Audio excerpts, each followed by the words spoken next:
नमस्ते दोस्तों और स्वागत है आपके अपने चैनल डीवाई बुक्स पर। आज हम एक बहुत ही इम्पोर्टेंट टॉपिक पर बात करेंगे जो हमारी पर्सनल और प्रोफेशनल लाइफ को बहुत ज़्यादा इम्पैक्ट करता है, सोशल इंटेलिजेंस। हम बात करेंगे डैनियल गोलमैन की फेमस बुक सोशल इंटेलिजेंस की, जो हमें सिखाती है कि कैसे दूसरों के साथ इफेक्टिवली इंटरेक्ट करें, कैसे रिलेशनशिप्स बिल्ड करें और कैसे एक सक्सेसफुल और फुलफिलिंग लाइफ जिए। इस वीडियो में हम इस बुक के 10 सबसे ज़रूरी लेसन्स को समझेंगे, एकदम सिंपल हिंदी में। तो चलिए शुरू करते हैं इस इंसाइटफुल जर्नी को। Lesson 1, brain architecture and social connection. दोस्तों, सोशल इंटेलिजेंस का सबसे पहला और फाउंडेशन लेसन है brain architecture and social connection, यानी मस्तिष्क संरचना और सामाजिक संबंध। डैनियल गोलमैन हमें ये बताते हैं कि हमारा ब्रेन सोशली कनेक्ट होने के लिए वायर्ड है, यानी हमारा दिमाग दूसरों के साथ इंटरेक्ट करने के लिए, रिलेशनशिप्स बिल्ड करने के लिए और सोशल सिग्नल्स को समझने के लिए बना है। हमारे ब्रेन में कुछ स्पेसिफिक सर्किट्स होते हैं जो सोशल इंटरेक्शन को प्रोसेस करते हैं, जैसे एमिगडाला जो इमोशंस को प्रोसेस करता है और मिरर न्यूरॉन्स जो हमें दूसरों के इमोशंस को समझने में हेल्प करते हैं। गोलमैन कहते हैं कि जब हम दूसरों के साथ इंटरेक्ट करते हैं तो हमारे ब्रेन में एक न्यूरल सिंक्रोनी होती है, यानी हमारे ब्रेन की एक्टिविटी एक दूसरे से सिंक हो जाती है। ये सिंक्रोनी हमें एक दूसरे को समझने में, एम्पैथी फील करने में और कनेक्ट करने में हेल्प करती है। इसे एक फैमिली गैदरिंग के एग्जाम्पल से समझते हैं। जब हम अपनी फैमिली के साथ होते हैं तो हम एक सेंस ऑफ बिलोंगिंग फील करते हैं, हम एक दूसरे के इमोशंस को शेयर करते हैं और हम एक दूसरे से कनेक्टेड फील करते हैं। ये न्यूरल सिंक्रोनी का एक प्रैक्टिकल एग्जाम्पल है। गोलमैन कहते हैं कि सोशल कनेक्शन हमारी वेलबीइंग के लिए बहुत ज़रूरी है। जब हम सोशली कनेक्टेड होते हैं तो हम ज़्यादा हैप्पी, ज़्यादा हेल्दी और ज़्यादा रेजिलिएंट होते हैं। वहीं जब हम सोशली आइसोलेटेड होते हैं तो हम ज़्यादा स्ट्रेस्ड, ज़्यादा अनहैप्पी और ज़्यादा वनरेबल होते हैं। वो कहते हैं कि सोशल कनेक्शन सिर्फ ह्यूमन बीइंग्स के लिए ही नहीं बल्कि एनिमल्स के लिए भी इम्पोर्टेंट है। बहुत सारे एनिमल्स ग्रुप्स में रहते हैं और वो एक दूसरे पर डिपेंडेंट होते हैं सर्वाइवल के लिए। तो दोस्तों, इस लेसन से हम सीखते हैं कि सोशल कनेक्शन हमारी बेसिक ह्यूमन नीड है और हमें इसे प्रायोरिटी देनी चाहिए। यही है एक हेल्दी, हैप्पी और फुलफिलिंग लाइफ जीने का रास्ता। जैसे एक बिल्डिंग को एक स्ट्रांग फाउंडेशन की जरूरत होती है, वैसे ही हमारी वेलबीइंग को स्ट्रांग सोशल कनेक्शंस की जरूरत होती है। Lesson 2, primary emotional circuits. दोस्तों, पिछले लेसन में हमने ब्रेन आर्किटेक्चर और सोशल कनेक्शन के बारे में बात की। अब हम ब्रेन के उन स्पेसिफिक सर्किट्स पर फोकस करेंगे जो इमोशंस को प्रोसेस करते हैं, प्राइमरी इमोशनल सर्किट्स यानी प्राथमिक भावनात्मक परिपथ। डैनियल गोलमैन हमें ये बताते हैं कि हमारे ब्रेन में कुछ प्राइमरी इमोशनल सर्किट्स होते हैं जो हमारे बेसिक इमोशंस को जनरेट करते हैं, जैसे फियर, एंगर, सैडनेस, जॉय और लव। ये सर्किट्स बहुत ही प्रिमिटिव होते हैं, यानी ये हमारे एवोल्यूशन के बहुत ही अर्ली स्टेजेस में डेवलप हुए थे और ये हमारे कॉन्शियस कंट्रोल से बाहर ऑपरेट करते हैं। गोलमैन स्पेशली एमिगडाला की बात करते हैं, जो ब्रेन का एक छोटा सा पार्ट है जो फियर और एंगर को प्रोसेस करता है। जब हम किसी थ्रेट को परसीव करते हैं तो एमिगडाला एक्टिवेट हो जाता है और ये फाइट और फ्लाइट रिस्पॉन्स ट्रिगर करता है, यानी या तो हम उस सिचुएशन से लड़ेंगे या भाग जाएंगे। इसे एक रोड रेस के एग्जाम्पल से समझते हैं। जब कोई ड्राइवर हमें कट करता है तो हमारा एमिगडाला एक्टिवेट हो जाता है और हमें गुस्सा आता है। हम शायद उस ड्राइवर पर चिल्लाएं या उसे ओवरटेक करने की कोशिश करें। ये एक ऑटोमेटिक रिस्पॉन्स है जो हमारे कॉन्शियस कंट्रोल से बाहर होता है। गोलमैन कहते हैं कि ये प्राइमरी इमोशनल सर्किट्स हमारी सोशल इंटरेक्शंस को भी बहुत ज़्यादा इम्पैक्ट करते हैं। जब हम किसी से मिलते हैं तो हम ऑटोमेटिकली उनके फेशियल एक्सप्रेशंस, बॉडी लैंग्वेज और वॉइस टोन को प्रोसेस करते हैं और ये डिसाइड करते हैं कि वो फ्रेंडली हैं या थ्रेटनिंग। ये प्रोसेस बहुत ही क्विकली होता है और हम कॉन्शियसली अवेयर भी नहीं होते। वो कहते हैं कि सोशल इंटेलिजेंस का एक इम्पोर्टेंट पार्ट है इन प्राइमरी इमोशनल सर्किट्स को समझना और उन्हें मैनेज करना सीखना। जब हम अपने इमोशंस को कंट्रोल कर पाते हैं तो हम ज़्यादा इफेक्टिवली इंटरेक्ट कर पाते हैं और बेटर रिलेशनशिप्स बिल्ड कर पाते हैं। तो दोस्तों, इस लेसन से हम सीखते हैं कि हमारे इमोशंस हमारे ब्रेन के प्रिमिटिव सर्किट्स से जनरेट होते हैं और हमें उन्हें मैनेज करना सीखना चाहिए। यही है ज़्यादा इमोशनली इंटेलिजेंट बनने का और बेटर सोशल इंटरेक्शंस करने का रास्ता। जैसे एक कार को कंट्रोल करने के लिए ब्रेक और स्टीयरिंग व्हील की ज़रूरत होती है, वैसे ही हमें भी अपने इमोशंस को कंट्रोल करने के लिए अवेयरनेस और रेगुलेशन की ज़रूरत होती है। Lesson 3, the mirror neuron system.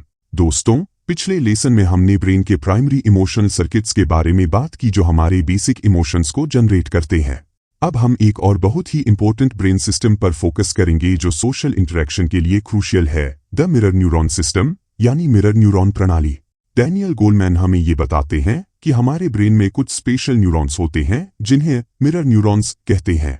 ये न्यूरॉन्स तब एक्टिवेट होते हैं जब हम कोई एक्शन करते हैं और तब भी एक्टिवेट होते हैं जब हम किसी और को सेम एक्शन करते हुए देखते हैं। यानी ये न्यूरॉन्स मिरर की तरह काम करते हैं और हमें दूसरों के एक्शंस को मिरर करने में यानी इमिटेट करने में हेल्प करते हैं। गोलमैन कहते हैं कि मिरर न्यूरॉन्स एम्पैथी के लिए यानी दूसरों के इमोशंस को समझने और शेयर करने के लिए बहुत जरूरी है।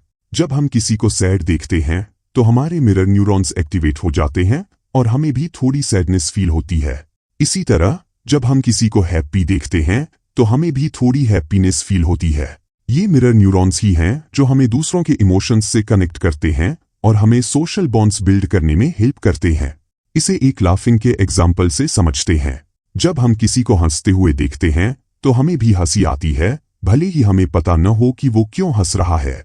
ये मिरर न्यूरॉन्स का एक प्रैक्टिकल एग्जाम्पल है।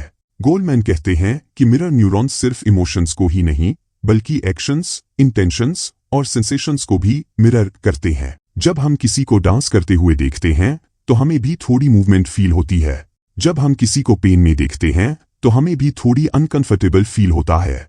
ये मिरर न्यूरॉन्स ही हैं जो हमें दूसरों के एक्सपीरियंसेस को शेयर करने में हेल्प करते हैं और हमें सोशल लर्निंग में भी हेल्प करते हैं। बच्चे मिरर न्यूरॉन्स के थ्रू ही लैंग्वेज, सोशल स्किल्स और कल्चरल नॉर्म्स सीखते हैं। तो दोस्तों, इस लेसन से हम सीखते हैं कि मिरर न्यूरॉन्स हमारी सोशल इंटेलिजेंस का एक क्रूशियल पार्ट हैं और ये हमें दूसरों से कनेक्ट करने में, एम्पैथी फील करने में और सोशल स्किल्स सीखने में हेल्प करते हैं। यही है ज्यादा सोशली इंटेलिजेंट बनने का और बेटर रिलेशनशिप्स बिल्ड करने का रास्ता। जैसे एक मिरर हमें अपनी रिफ्लेक्शन दिखाता है, वैसे ही मिरर न्यूरॉन्स हमें दूसरों के इमोशंस और एक्सपीरियंसेस का रिफ्लेक्शन दिखाते हैं। Lesson 4, attunement. दोस्तों, पिछले लेसन में हमने मिरर न्यूरॉन सिस्टम के बारे में बात की जो हमें दूसरों के इमोशंस को समझने में मदद करता है। अब हम एक और इम्पोर्टेंट कॉन्सेप्ट पर बात करेंगे जो सोशल इंटरेक्शन के लिए बहुत जरूरी है, अट्यूनमेंट यानी समस्वरता तालमेल। डैनियल गोलमैन हमें ये बताते हैं कि अट्यूनमेंट का मतलब है दूसरों के इमोशंस के साथ ट्यून इन करना, यानी उनके इमोशंस को समझना, रिस्पॉन्ड करना और उनके साथ कनेक्ट करना। ये सिर्फ वर्बल कम्युनिकेशन तक ही लिमिटेड नहीं है बल्कि नॉन वर्बल क्यूज पर भी डिपेंड करता है, जैसे facial expressions, body language, voice tone और आई कॉन्टैक्ट। जब हम किसी के साथ अट्यून होते हैं तो हम एक डीप कनेक्शन फील करते हैं, एक सेंस ऑफ अंडरस्टैंडिंग फील करते हैं और एक म्यूचुअल रेस्पेक्ट फील करते हैं। इसे एक मदर चाइल्ड रिलेशनशिप के एग्जाम्पल से समझते हैं। एक मदर अपने बच्चे के साथ अट्यून होती है, वो उसके क्राइज को समझती है, उसके नीड्स को रेस्पॉन्ड करती है और उसे कंफर्ट करती है। ये अट्यूनमेंट बच्चे के इमोशनल डेवलपमेंट के लिए बहुत जरूरी है। गोलमैन कहते हैं कि अट्यूनमेंट सिर्फ क्लोज रिलेशनशिप्स तक ही लिमिटेड नहीं है बल्कि ये हर तरह के सोशल इंटरेक्शन में इंपॉर्टेंट है, चाहे वो वर्क प्लेस हो, सोशल गैदरिंग हो या बिजनेस मीटिंग हो। जब हम किसी के साथ अट्यून होते हैं तो हम बेटर कम्युनिकेट कर पाते हैं, बेटर रिलेशनशिप्स बिल्ड कर पाते हैं और ज्यादा इफेक्टिवली कोलैबोरेट कर पाते हैं। वो कहते हैं कि अट्यूनमेंट एक स्किल है जिसे प्रैक्टिस से इंप्रूव किया जा सकता है। हमें दूसरों के नॉन वर्बल क्यूज पर अटेंशन देना चाहिए, एम्पैथी प्रैक्टिस करनी चाहिए और एक्टिव लिसनिंग करनी चाहिए। जब हम दूसरों को ध्यान से सुनते हैं तो हम सिर्फ उनके वर्ड्स को ही नहीं सुनते बल्कि उनके इमोशंस को भी सुनते हैं। तो दोस्तों, इस लेसन से हम सीखते हैं कि अट्यूनमेंट एक क्रूशियल सोशल स्किल है और हमें इसे कल्टीवेट करना चाहिए। यही है डीपर कनेक्शंस बनाने का और ज्यादा इफेक्टिव सोशल इंटरेक्शंस करने का रास्ता। जैसे एक म्यूजिशियन दूसरे म्यूजिशियन के साथ ट्यून करता है, वैसे ही हमें भी दूसरों के इमोशंस के साथ ट्यून करना चाहिए। Lesson 5, social cognitive neuroscience. दोस्तों, पिछले लेसन में हमने अट्यूनमेंट के बारे में बात की जो हमें दूसरों के इमोशंस से कनेक्ट करने में हेल्प करता है। अब हम एक और इम्पोर्टेंट फील्ड पर बात करेंगे जो सोशल इंटेलिजेंस को समझने में हेल्प करती है, सोशल कॉग्निटिव न्यूरोसाइंस यानी सामाजिक संज्ञानात्मक तंत्रिका विज्ञान। डैनियल गोलमैन हमें ये बताते हैं कि सोशल कॉग्निटिव न्यूरोसाइंस एक ऐसी फील्ड है जो ब्रेन और सोशल बिहेवियर के बीच के कनेक्शन को स्टडी करती है। ये हमें ये समझने में हेल्प करती है कि कैसे हमारे ब्रेन के specific parts social interaction, emotional processing और सोशल डिसीजन मेकिंग को इन्फ्लुएंस करते हैं। गोलमैन स्पेशली प्रीफ्रंटल कॉर्टेक्स की बात करते हैं, जो ब्रेन का एक पार्ट है जो प्लानिंग, डिसीजन मेकिंग और इमोशनल रेगुलेशन के लिए रिस्पॉन्सिबल है। प्रीफ्रंटल कॉर्टेक्स हमें अपने इमोशंस को कंट्रोल करने में, इंपल्सिव बिहेवियर को रोकने में और लॉन्ग टर्म कॉन्सिक्वेंसेज को कंसीडर करने में हेल्प करता है। इसे एक बिजनेस नेगोशिएशन के एग्जाम्पल से समझते हैं। एक सक्सेसफुल नेगोशिएशन के लिए हमें अपने इमोशंस को कंट्रोल में रखना होता है, दूसरे पर्सन के पर्सपेक्टिव को समझना होता है और एक म्यूचुअली बेनिफिशियल एग्रीमेंट पर रीच करना होता है। ये सारी एबिलिटीज प्रीफ्रंटल कॉर्टेक्स पर डिपेंड करती हैं। गोलमैन कहते हैं कि सोशल कॉग्निटिव न्यूरोसाइंस हमें ये भी समझने में हेल्प करती है कि कैसे सोशल एक्सपीरियंसेस हमारे ब्रेन को शेप करते हैं। जब हम पॉजिटिव सोशल इंटरेक्शंस करते हैं तो हमारे ब्रेन में पॉजिटिव चेंजेस होते हैं और हमारी सोशल स्किल्स इंप्रूव होती है। वहीं जब हम नेगेटिव सोशल एक्सपीरियंसेस करते हैं, जैसे स्ट्रेस, ट्रॉमा या आइसोलेशन, तो हमारे ब्रेन पर नेगेटिव इम्पैक्ट पड़ता है और हमारी सोशल फंक्शनिंग इम्पैक्ट हो सकती है। वो कहते हैं कि सोशल इंटेलिजेंस को इम्प्रूव करने के लिए हमें अपने ब्रेन के बारे में, अपने इमोशंस के बारे में और अपने सोशल बिहेवियर के बारे में अवेयर होना चाहिए। तो दोस्तों, इस लेसन से हम सीखते हैं कि सोशल कॉग्निटिव न्यूरोसाइंस एक पावरफुल टूल है जो हमें सोशल इंटेलिजेंस को डीपली समझने में हेल्प करता है। यही है ज्यादा इफेक्टिव सोशल इंटरेक्शंस करने का और अपनी सोशल वेलबीइंग को इम्प्रूव करने का रास्ता। जैसे एक इंजीनियर एक मशीन को समझने के लिए उसके पार्ट्स को स्टडी करता है, वैसे ही हमें भी सोशल बिहेवियर को समझने के लिए ब्रेन को स्टडी करना चाहिए। Lesson 6, reading nonverbal cues. दोस्तों, पिछले लेसन में हमने सोशल कॉग्निटिव न्यूरोसाइंस के बारे में बात की जो हमें ब्रेन और सोशल बिहेवियर के कनेक्शन को समझने में मदद करती है। अब हम एक बहुत ही प्रैक्टिकल स्किल पर फोकस करेंगे जो सोशल इंटेलिजेंस के लिए जरूरी है, रीडिंग नॉनवर्बल क्यूज यानी अशाब्दिक संकेतों को पढ़ना। डैनियल गोलमैन हमें ये बताते हैं कि कम्युनिकेशन सिर्फ वर्ड्स तक ही लिमिटेड नहीं है, बल्कि इसमें नॉनवर्बल क्यूज भी बहुत इंपॉर्टेंट रोल प्ले करते हैं, जैसे facial expressions, body language, voice tone, eye contact और जेस्चर्स। ये नॉनवर्बल क्यूज हमें दूसरों के इमोशंस, इंटेंशंस और एटीट्यूड्स के बारे में बहुत कुछ बताते हैं, भले ही वो वर्बली कुछ और कह रहे हों। गोलमैन कहते हैं कि हम अक्सर नॉनवर्बल क्यूज को सबकॉन्शियसली प्रोसेस करते हैं, यानी हमें कॉन्शियसली अवेयर भी नहीं होता कि हम क्या ऑब्जर्व कर रहे हैं, लेकिन ये क्यूज हमारे परसेप्शन और रिएक्शन को इन्फ्लुएंस करते हैं। इसे एक जॉब इंटरव्यू के एग्जाम्पल से समझते हैं। एक इंटरव्यूअर सिर्फ आपके वर्ड्स पर ही नहीं, बल्कि आपके बॉडी लैंग्वेज, आई कांटेक्ट और वॉइस टोन पर भी अटेंशन देता है। अगर आप कॉन्फिडेंट दिखते हैं, आई कांटेक्ट मेंटेन करते हैं और क्लियरली बोलते हैं, तो इंटरव्यूअर पर एक पॉजिटिव इम्पैक्ट पड़ता है, भले ही आपके आंसर्स उतने परफेक्ट न हों। गोलमैन कहते हैं कि नॉनवर्बल क्यूज कल्चरली भी डिफरेंट हो सकते हैं, यानी एक कल्चर में जो जेस्चर पॉजिटिव माना जाता है वो दूसरे कल्चर में नेगेटिव माना जा सकता है। इसलिए अलग अलग कल्चर्स के बारे में अवेयर होना भी जरूरी है। वो कहते हैं कि नॉनवर्बल क्यूज को रीड करने की स्किल को प्रैक्टिस से इम्प्रूव किया जा सकता है।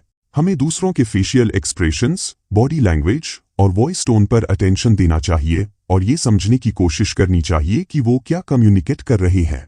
तो दोस्तों, इस लेसन से हम सीखते हैं कि नॉनवर्बल क्यूज कम्युनिकेशन का एक इम्पोर्टेंट पार्ट है और हमें उन्हें रीड करना सीखना चाहिए। यही है ज्यादा इफेक्टिव कम्युनिकेटर बनने का और बेटर रिलेशनशिप्स बिल्ड करने का रास्ता।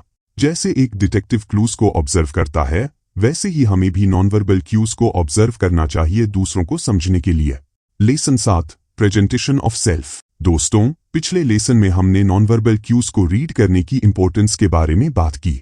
अब हम एक और इम्पोर्टेंट एस्पेक्ट पर फोकस करेंगे जो सोशल इंटरेक्शन को इम्पैक्ट करता है, प्रेजेंटेशन ऑफ सेल्फ यानी स्वयं की प्रस्तुति। डैनियल गोलमैन हमें ये बताते हैं कि हम कैसे अपने आप को दूसरों के सामने प्रेजेंट करते हैं। ये हमारी सोशल इंटरेक्शंस को बहुत ज्यादा इन्फ्लुएंस करता है। प्रेजेंटेशन ऑफ सेल्फ सिर्फ अपीयरेंस तक ही लिमिटेड नहीं है, बल्कि इसमें हमारा बिहेवियर, हमारा एटीट्यूड, हमारी कम्युनिकेशन स्टाइल और हमारी इमोशनल एक्सप्रेशंस भी शामिल है। गोलमैन कहते हैं कि हम अक्सर एक सोशल मास्क पहनते हैं, यानी हम सिचुएशन के हिसाब से अपने बिहेवियर को एडजस्ट करते हैं। ये एक नेचुरल ह्यूमन टेंडेंसी है और ये हमें सोशल सिचुएशंस में नेविगेट करने में हेल्प करती है। लेकिन ये समझना जरूरी है कि हम ऑथेंटिक रहें, यानी हम अपनी ट्रू सेल्फ को एक्सप्रेस करें बिना किसी फॉल्स प्रिटेंस के। इसे एक पब्लिक स्पीकिंग के एग्जाम्पल से समझते हैं। जब हम पब्लिक स्पीकिंग करते हैं तो हम एक सोशल मास्क पहनते हैं, यानी हम कॉन्फिडेंट दिखने की कोशिश करते हैं भले ही हम नर्वस हों।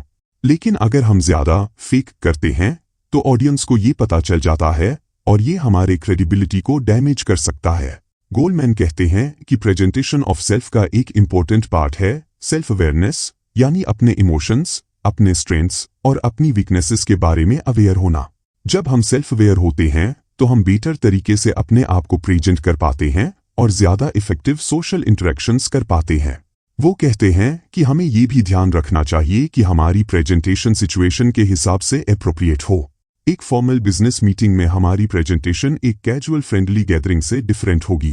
तो दोस्तों, इस लेसन से हम सीखते हैं कि प्रेजेंटेशन ऑफ सेल्फ एक इम्पोर्टेंट सोशल स्किल है और हमें अपनी सेल्फ अवेयरनेस को इम्प्रूव करना चाहिए ताकि हम बेटर तरीके से अपने आप को प्रेजेंट कर सकें। यही है ज्यादा इफेक्टिव सोशल इंटरेक्शंस करने का और पॉजिटिव इंप्रेशंस क्रिएट करने का रास्ता। जैसे एक एक्टर एक रोल प्ले करता है, वैसे ही हम भी अलग अलग सिचुएशंस में अलग अलग रोल्स प्ले करते हैं, लेकिन हमें अपनी ऑथेंटिसिटी मेंटेन करनी चाहिए। Lesson 8, social skills. दोस्तों, पिछले लेसन में हमने प्रेजेंटेशन ऑफ सेल्फ के बारे में बात की जो हमारी सोशल इंटरेक्शंस को इम्पैक्ट करता है। अब हम कुछ स्पेसिफिक स्किल्स पर फोकस करेंगे जो सोशल इंटेलिजेंस के लिए जरूरी हैं। सोशल स्किल्स यानी सामाजिक कौशल। डैनियल गोलमैन हमें ये बताते हैं कि सोशल स्किल्स सिर्फ नेचुरल टैलेंट नहीं हैं, बल्कि ये स्किल्स हैं जिन्हें प्रैक्टिस से सीखा और इम्प्रूव किया जा सकता है। गोलमैन कुछ इंपॉर्टेंट सोशल स्किल्स की बात करते हैं, जैसे लिसनिंग यानी दूसरों को ध्यान से सुनना, एम्पैथी यानी दूसरों के इमोशंस को समझना और शेयर करना, कम्युनिकेशन यानी इफेक्टिवली कम्युनिकेट करना, कॉन्फ्लिक्ट रेजोल्यूशन यानी कॉन्फ्लिक्ट्स को पॉजिटिवली रिजॉल्व करना और कोलैबोरेशन यानी दूसरों के साथ मिलकर काम करना। ये स्किल्स हमें बेटर रिलेशनशिप्स बिल्ड करने में, ज्यादा इफेक्टिवली कम्युनिकेट करने में और ज्यादा सक्सेसफुल होने में हेल्प करते हैं। इसे एक टीम वर्क के एग्जाम्पल से समझते हैं। एक सक्सेसफुल टीम के लिए टीम मेंबर्स का एक दूसरे को ध्यान से सुनना, एक दूसरे के पर्सपेक्टिव को समझना, क्लियरली कम्युनिकेट करना और कॉन्फ्लिक्ट्स को पॉजिटिवली रिजॉल्व करना बहुत जरूरी है। ये सारी एबिलिटीज सोशल स्किल्स पर डिपेंड करती हैं। गोलमैन कहते हैं कि सोशल स्किल्स सिर्फ प्रोफेशनल लाइफ में ही नहीं, बल्कि पर्सनल लाइफ में भी बहुत इंपॉर्टेंट है। हेल्दी रिलेशनशिप्स, स्ट्रांग फ्रेंडशिप्स और हैप्पी फैमिली लाइफ के लिए गुड सोशल स्किल्स जरूरी है। वो कहते हैं कि सोशल स्किल्स को इम्प्रूव करने के लिए हमें प्रैक्टिस करनी चाहिए, फीडबैक लेना चाहिए और दूसरों से सीखना चाहिए। हमें अपनी वीकनेसेस पर फोकस करना चाहिए और उन्हें इम्प्रूव करने की कोशिश करनी चाहिए। तो दोस्तों, इस लेसन से हम सीखते हैं कि सोशल स्किल्स एक इम्पोर्टेंट पार्ट हैं सोशल इंटेलिजेंस का और हमें उन्हें कल्टीवेट करना चाहिए। यही है बेटर रिलेशनशिप्स बनाने का, ज्यादा इफेक्टिव कम्युनिकेटर बनने का और ज्यादा सक्सेसफुल होने का रास्ता। जैसे एक म्यूजिशियन प्रैक्टिस करके अपनी म्यूजिकल स्किल्स को इम्प्रूव करता है, वैसे ही हम भी प्रैक्टिस करके अपनी सोशल स्किल्स को इम्प्रूव कर सकते हैं। Lesson 9, influence. दोस्तों, पिछले लेसन में हमने कुछ इंपॉर्टेंट सोशल स्किल्स के बारे में बात की जो हमें दूसरों के साथ इंटरेक्ट करने में हेल्प करती है। अब हम एक और क्रूशियल एस्पेक्ट पर फोकस करेंगे जो सोशल इंटेलिजेंस से रिलेटेड है, इन्फ्लुएंस यानी प्रभाव। डैनियल गोलमैन हमें ये बताते हैं कि इन्फ्लुएंस का मतलब है दूसरों को परसुएट करना, मोटिवेट करना और इंस्पायर करना ताकि वो एक स्पेसिफिक वे में बिहेव करें या थिंक करें। ये सिर्फ मैनिपुलेशन के बारे में नहीं है, बल्कि ये जेन्युइन कनेक्शन, रिस्पेक्ट और अंडरस्टैंडिंग पर बेस्ड होता है। जब हम किसी को इन्फ्लुएंस करते हैं तो हम उन्हें अपनी बात समझाते हैं, उनके इमोशंस को एड्रेस करते हैं और उन्हें एक कॉमन गोल की तरफ ले जाते हैं। इसे एक लीडरशिप के एग्जाम्पल से समझते हैं। एक इफेक्टिव लीडर अपनी टीम को इन्फ्लुएंस करता है ताकि वो एक कॉमन विजन को अचीव कर सके। वो अपनी टीम को मोटिवेट करता है, इंस्पायर करता है और उन्हें रिसोर्सेज और सपोर्ट प्रोवाइड करता है ताकि वो अपना बेस्ट परफॉर्म कर सके। गोलमैन कहते हैं कि इन्फ्लुएंस का एक इम्पोर्टेंट पार्ट है इमोशनल इंटेलिजेंस, यानी अपने इमोशंस को और दूसरों के इमोशंस को समझना और मैनेज करना। जब हम इमोशनली इंटेलिजेंट होते हैं तो हम ज्यादा इफेक्टिवली कम्युनिकेट कर पाते हैं, ज्यादा स्ट्रॉन्ग रिलेशनशिप्स बिल्ड कर पाते हैं और ज्यादा पावरफुल इन्फ्लुएंस क्रिएट कर पाते हैं। वो कहते हैं कि इन्फ्लुएंस सिर्फ प्रोफेशनल लाइफ में ही नहीं, बल्कि पर्सनल लाइफ में भी बहुत इंपॉर्टेंट है। पेरेंट्स अपने बच्चों को इन्फ्लुएंस करते हैं ताकि वो अच्छी वैल्यूज सीखें, फ्रेंड्स एक दूसरे को इन्फ्लुएंस करते हैं ताकि वो पॉजिटिव चॉइसेस लें और पार्टनर्स एक दूसरे को इन्फ्लुएंस करते हैं ताकि वो एक हेल्दी और हैप्पी रिलेशनशिप मेंटेन कर सकें। तो दोस्तों, इस लेसन से हम सीखते हैं कि इन्फ्लुएंस एक पावरफुल सोशल स्किल है और हमें इसे एथिकली और रेस्पॉन्सिबली यूज करना चाहिए। यही है ज्यादा इफेक्टिव लीडर बनने का और दूसरों को पॉजिटिवली इम्पैक्ट करने का रास्ता। जैसे एक म्यूजिशियन अपनी म्यूजिक से ऑडियंस को इन्फ्लुएंस करता है, वैसे ही हम भी अपनी कम्युनिकेशन और बिहेवियर से दूसरों को इन्फ्लुएंस कर सकते हैं। Lesson 10, social intelligence and leadership. दोस्तों, पिछले लेसन में हमने इन्फ्लुएंस के बारे में बात की, जो एक इम्पोर्टेंट एस्पेक्ट है सोशल इंटेलिजेंस का। अब हम इस बुक के फाइनल और एक बहुत ही रिलेवेंट टॉपिक पर बात करेंगे, सोशल इंटेलिजेंस एंड लीडरशिप, यानी सामाजिक बुद्धिमत्ता और नेतृत्व। डैनियल गोलमैन हमें ये बताते हैं कि सोशल इंटेलिजेंस एक इफेक्टिव लीडर के लिए एक क्रूशियल क्वालिटी है। एक लीडर सिर्फ अपनी टेक्निकल स्किल्स से ही सक्सेसफुल नहीं होता, बल्कि अपनी सोशल स्किल्स से भी सक्सेसफुल होता है। एक लीडर को अपनी टीम को समझना होता है, उन्हें मोटिवेट करना होता है, उन्हें इंस्पायर करना होता है और उनके साथ स्ट्रांग रिलेशनशिप्स बिल्ड करने होते हैं। गोलमैन कुछ स्पेसिफिक सोशल स्किल्स की बात करते हैं जो लीडरशिप के लिए जरूरी हैं, जैसे एम्पैथी यानी दूसरों के इमोशंस को समझना, सेल्फ अवेयरनेस यानी अपने इमोशंस और स्ट्रेंथ्स को समझना, सोशल स्किल्स यानी इफेक्टिवली कम्युनिकेट करना और कोलैबोरेट करना, और सेल्फ रेगुलेशन यानी अपने इमोशंस को कंट्रोल करना। ये स्किल्स एक लीडर को अपनी टीम के साथ कनेक्ट करने में, ट्रस्ट बिल्ड करने में और एक पॉजिटिव और प्रोडक्टिव वर्क एनवायरनमेंट क्रिएट करने में हेल्प करते हैं। इसे एक बिजनेस ऑर्गेनाइजेशन के एग्जाम्पल से समझते हैं। एक सक्सेसफुल बिजनेस ऑर्गेनाइजेशन के लिए लीडर्स का अपनी टीम के साथ स्ट्रांग रिलेशनशिप्स मेंटेन करना, उन्हें मोटिवेट करना और उन्हें एक कॉमन विजन की तरफ ले जाना बहुत जरूरी है। ये सारी एबिलिटीज सोशल इंटेलिजेंस पर डिपेंड करती हैं। गोलमैन कहते हैं कि सोशल इंटेलिजेंस सिर्फ बिजनेस लीडरशिप तक ही लिमिटेड नहीं है, बल्कि ये हर तरह की लीडरशिप में इंपॉर्टेंट है, चाहे वो पॉलिटिकल लीडरशिप हो, एजुकेशनल लीडरशिप हो या कम्युनिटी लीडरशिप हो। एक इफेक्टिव लीडर वो होता है जो अपने फॉलोअर्स को समझता है, उनकी नीड्स को एड्रेस करता है और उन्हें इंस्पायर करता है ताकि वो अपना बेस्ट परफॉर्म कर सके। तो दोस्तों, इस लेसन से हम सीखते हैं कि सोशल इंटेलिजेंस एक पावरफुल टूल है जो हमें ज्यादा इफेक्टिव लीडर बनने में हेल्प करता है। यही है दूसरों को इंस्पायर करने का और एक पॉजिटिव इम्पैक्ट क्रिएट करने का रास्ता। जैसे एक कंडक्टर एक ऑर्केस्ट्रा को लीड करता है, वैसे ही एक सोशली इंटेलिजेंट लीडर अपनी टीम को लीड करता है और उन्हें एक हार्मनी में लेकर आता है। तो दोस्तों, ये थे डैनियल गोलमैन की सोशल इंटेलिजेंस के 10 पावरफुल लेसन्स। हमने सीखा कि कैसे हमारे ब्रेन की बनावट, हमारे इमोशंस, हमारी सोशल स्किल्स और हमारी प्रेजेंटेशन ऑफ सेल्फ हमारी सोशल इंटरेक्शंस को इम्पैक्ट करते हैं और कैसे हम अपनी सोशल इंटेलिजेंस को इम्प्रूव कर सकते हैं। ये सिर्फ एक किताब की समरी नहीं, बल्कि एक गाइड है ज्यादा इफेक्टिव कम्युनिकेटर बनने की, स्ट्रॉन्ग रिलेशनशिप्स बिल्ड करने की और ज्यादा सक्सेसफुल और फुलफिलिंग लाइफ जीने की। उम्मीद है आपको ये वीडियो पसंद आया होगा। अगर आया हो तो लाइक, शेयर और सब्सक्राइब जरूर करें और कमेंट में बताएं कि आपको कौन सा लेसन सबसे ज्यादा रेजोनेटिंग लगा। मिलते हैं अगले वीडियो में, तब तक के लिए बी मोर सोशली इंटेलिजेंट।